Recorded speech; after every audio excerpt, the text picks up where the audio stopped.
Hi friends, వేడివేడి అన్నంలో first ముద్ద రోటి పచ్చడి లేదా నిలవ పచ్చడితో తింటే అసలు ఆ సాటిస్ఫాక్షనే వేరుగా ఉంటుంది కదా.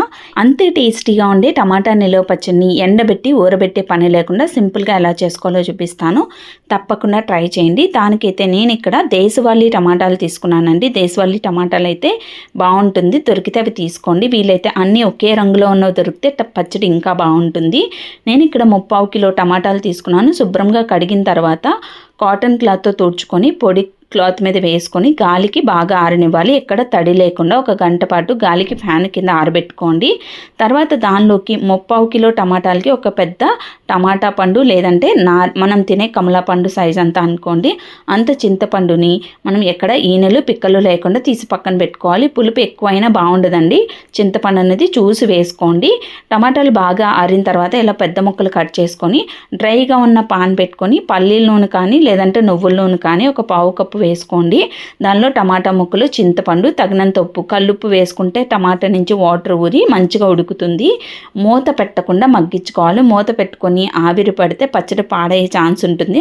అందుకని మూత పెట్టకుండా ఆయిల్ అనేది పైకి తేలేంత వరకు మగ్గించుకొని చల్లార్చుకోవాలి.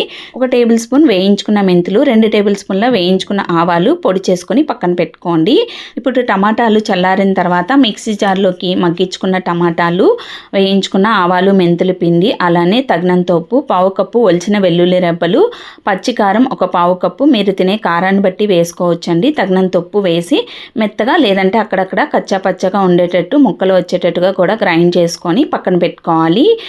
అలానే పోపు వేసుకోవడం కోసం పల్లీల నూనె కానీ నువ్వుల నూనె కానీ వాడుకోండి. 1/2 కప్పు ఆయిల్ వేసుకోండి. ఆయిల్ అనేది ఎక్కువే పడుతుందండి. ఆయిల్ వేసుకున్న తర్వాత చక్కగా పోపు దినుసులన్నీ వేసుకుని మంచిగా వేయించుకోవాలి. అయితే పచ్చడి చేసుకునే ముందు మనం వాడే ప్రతి గిన్నె శుభ్రంగా కడిగి తుడుచుకొని వీలైతే ఎండ తగిలే చోట చక్కగా ఆరబెట్టుకొని చేసుకుంటే పచ్చడి అనేది తడి తగలకుండా చేసుకుంటాం కాబట్టి వీలైనంత ఎక్కువ రోజులైతే నిల్వ ఉంటుందండి. ఇప్పుడు చక్కగా పచ్చడిని వేసుకొని పోపు వేగిన తర్వాత పచ్చడిని వేసుకొని బాగా కలుపుకొని ఒక 1/2 టేబుల్ స్పూన్ పసుపు కూడా వేసుకొని బాగా కలిపేసుకొని పచ్చడిని వీలైనంత లో ఫ్లేమ్లో ఆయిల్ అనేది పైకి తేలేంత వరకు ఒక 10 నిమిషాలు మగ్గించుకోవాలి.